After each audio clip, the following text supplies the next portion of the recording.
पाटलिपुत्र का महल शांत था, लेकिन उस शांति में एक तूफान की आहट छुपी थी।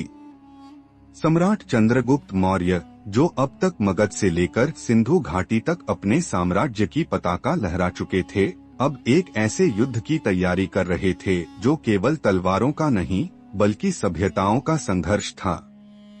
यह टकराव किसी साधारण राजा से नहीं बल्कि एक ऐसे सेनापति से था जिसने स्वयं सिकंदर महान की छाया में युद्ध सीखा था, सेल्यूकस निकेटर।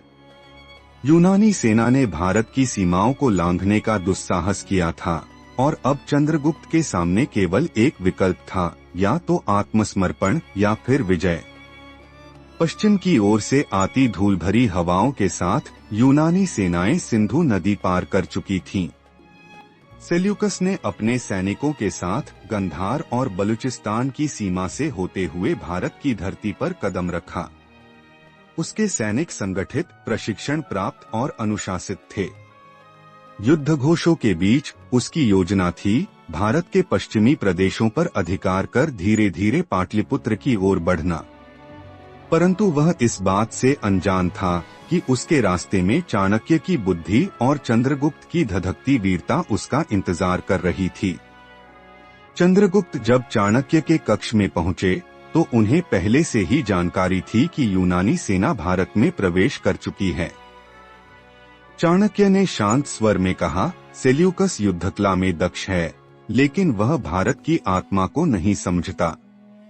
उसके लिए यह भूमि केवल एक विजय है, हमारे लिए यह माँ है। उस रात पाटलिपुत्र के युद्धमंच पर रणनीतियां बनी।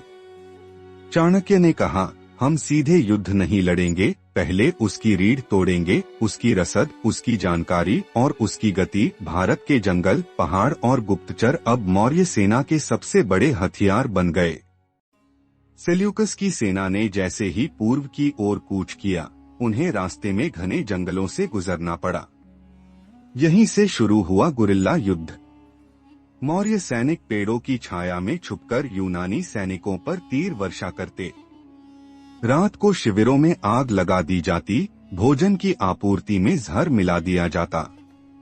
यूनानी सेना भ्रमित होने लगी। वे जिन भूभागों को अपनी विजय मान चुके थे, वहां अब उनके कदम डगमगाने लगे। जब यूनानी सेना कमजोर हो चुकी थी, तब चंद्रगुप्त ने अंतिम और निर्णायक आक्रमण की योजना बनाई।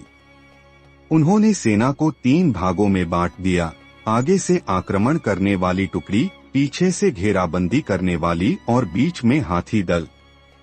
युद्ध के लिए चुना गया मैदान था गंधार के पास का विशाल समतल क्षेत्र। यह वही स्थान था जहां सिकंदर ने अपने जीवन की अंतिम विजय प्राप्त की थी और अब उसका सेनापति पराजय का स्वाद चखने वाला था। युद्ध का प्रारंभ ढोल, शंख और तुरही के साथ हुआ।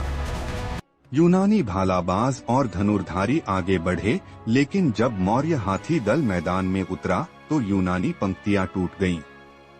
चंद्रगुप्त स्वयं स्वर्ण कवच पहने युद्ध भूमि में उतर आए। उनकी तलवार से टकराकर कई यूनानी योद्धा गिर पड़े। चारों ओर से घिरी यूनानी सेना अब पीछे हटने लगी।